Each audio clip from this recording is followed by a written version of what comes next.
नमस्कार, मी प्राध्यापक मिलिंद गायकवाड आणि आपण पाहतात यश अकॅडमी यूट्यूब चॅनल।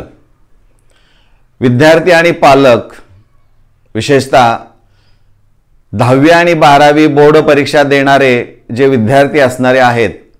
यांच्यासाठी राज्य मंडळ पुणे अंतर्गत जे 9 विभाग असणारे आहेत त्या 9 विभागातून हे एक निर्णय घेतलेला आहे की या वर्षापासून 10वी आणि 12वी बोर्ड परीक्षा ज्या प्रात्यक्षिक परीक्षा असणाऱ्या आहेत, अंतर्गत मूल्यमापन असेल किंवा तोंडी परीक्षा असणार आहे, यासाठी शिक्षण विभागामार्फत भरारी पथक तयार केलेले आहेत आणि ते भरारी पथक शाळा आणि महाविद्यालयामध्ये केव्हाही येऊन त्याची तपासणी करू शकतात। आता हे असं करण्याच्या पाठीमागे नेमकं कारण काय असणार आहे तर गेल्या अर्धा वर्षामध्ये 10वी आणि 12वीचे विद्यार्थी फक्त प्रवेश घेत आहेत आणि वर्षभर असं म्हटलं जातं की प्रवेश घेत आहेत आणि वर्षभर हे विद्यार्थी शाळा महाविद्यालयामध्ये उपस्थित राहत नाहीत आणि थेट परीक्षेला येतात आणि मग प्रॅक्टिकल्स विशेषतः ही न केल्यामुळे त्यांना प्रात्यक्षिक करताना अनेक अडचणी येतात। धड त्यांना प्रात्यक्षिक करता येत नाही, त्यांची जर्नल्स म्हणजे प्रयोगवही प्रमाणित केलेली असत नाही, अशा अनेक अडचणी असतात। असे काही अनुभव आल्यानंतर चर्चेतून काही सूचना किंवा तक्रारी ह्या शिक्षण मंडळ पुणे यांच्याकडे गेल्या आणि त्यांनी या वर्षापासून शिक्षण विभागाच्या अंतर्गत काही भरारी पथकं तयार केलेली आहेत आणि ही संपूर्ण राज्यभर म्हणजे त्या विभागात तर असणारे आहेत, परंतु ही परीक्षा ह्या परीक्षेसाठी तपासणी करणारी यंत्रणा संपूर्ण राज्यभर राबवली जाणारी आहे आणि त्यामुळे असा कुठेही अनुचित प्रकार घडणार नाही याची जबाबदारी ही आता प्रत्येक घटकाला घ्यावी लागणारी आहे। विशेषतः हे ज्यावेळी पथक शाळा महाविद्यालयामध्ये येईल त्यावेळी सर्वप्रथम ते पाहणी करताना काय पाहतील तर एकूण विद्यार्थी संख्या किती असणारी आहे, प्रात्यक्षिक परीक्षा, तोंडी परीक्षा, अंतर्गत मूल्यमापन त्या महाविद्यालय शाळांमध्ये जे होणार आहे त्या विद्यार्थ्यांचं त्यांचं वेळापत्रक नेमकं कसं आहे,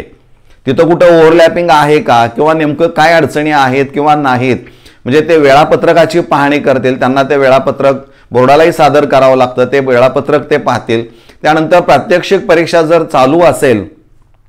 तर त्या प्रात्यक्षिक परीक्षेमध्ये एकूण विद्यार्थी किती उपस्थित आहेत, तेवढीच त्यांची जर्नल्स आहेत का त्यापेक्षा कमी आहेत, असतील तर त्याच्या पाठीमागची कारणं काय असणार आहेत, ह्या सगळ्या गोष्टीची तपासणी किंवा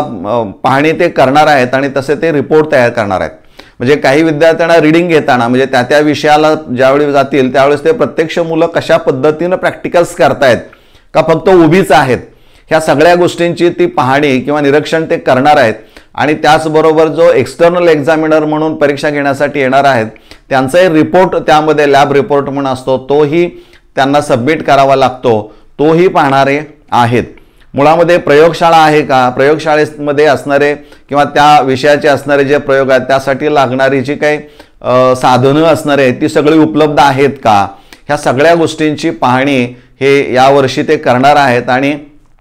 हे पहिलं वर्ष असल्यामुळे निश्चितच मन लावून ते लोक काम करतील याबद्दल काही शंका असणार नाही। परंतु जर विद्यार्थ्यांनी वर्षभर प्रॅक्टिकल्स केली असतील, जर्नल तपासून घेतले असतील तर त्या विद्यार्थ्यांना कोणत्याही प्रकारची अडचण येणार नाही। म्हणजे इथं काही अनुचित प्रकार घडतायत याच्या तक्रारी बोर्डाकडे गेल्यामुळे हे भरारी पथक थेरी लेखी परीक्षेला हे पूर्वी होतच परंतु प्रात्यक्षिक परीक्षेला यापूर्वी कधी नव्हतं, त्यामुळे पहिल्यांदा हे भरारी पथक येऊन ते पाहणी करणार आहे आणि त्यामुळं विद्यार्थी असू देत किंवा ज्यांचे पालक ज्या पालकांनी पण ह्या गोष्टीकडे लक्ष दिलं पाहिजे किंवा आपल्या पाल्याची विषयांची जर्नल्स पूर्ण आहेत का, काय परिस्थिती आहे हे पाहणं गरजेचं आहे। म्हणजे कोणताही प्रकार विचित्र असा आपण म्हणूया किंवा अनुचित असा घडणार नाही याची दक्षता संबंधित सर्व घटकांनी घेणं ही काळाची गरज आहे। म्हणजे उद्या काही एखादा अनुचित प्रकार निदर्शनास आला तर ते शिक्षण मंडळ कोणतीही ॲक्शन त्या शाळा महाविद्यालयावर घेऊ शकतं आणि ती घेत असताना संबंधित विद्यार्थी, संबंधित घटक जबाबदार हे धरले जातील, त्यांच्यावरही काही कारवाई होऊ शकते आणि त्यामुळे ह्या सगळ्या गोष्टी टाळायच्या असतील तर संबंधित सर्व घटकांनी जाणीवपूर्वक ह्या गोष्टीकडे पाहून त्याची पूर्ण तयारी करून घेणं अत्यावश्यक असणार आहे। म्हणजे कुठेही एखादी घटना घडली असेल पण त्यामुळं जो त्याचा विपर्यास करण्यात आला आणि त्यामुळं ही भरारी पथकं शिक्षण विभागामार्फत राबविण्यात येत आहेत, त्यामुळं कुठंतरी गालबोट लागण्याची शक्यता नाकारता येत नाही. तर ते तसं होऊ नये यासाठी आपण काळजी घ्याल अशी अपेक्षा व्यक्त करतो. आणि 10वी आणि 12वीचे जे विद्यार्थी परीक्षा देणारे आहेत या सर्व विद्यार्थ्यांना यश अकॅडमीतर्फे हार्दिक शुभेच्छा.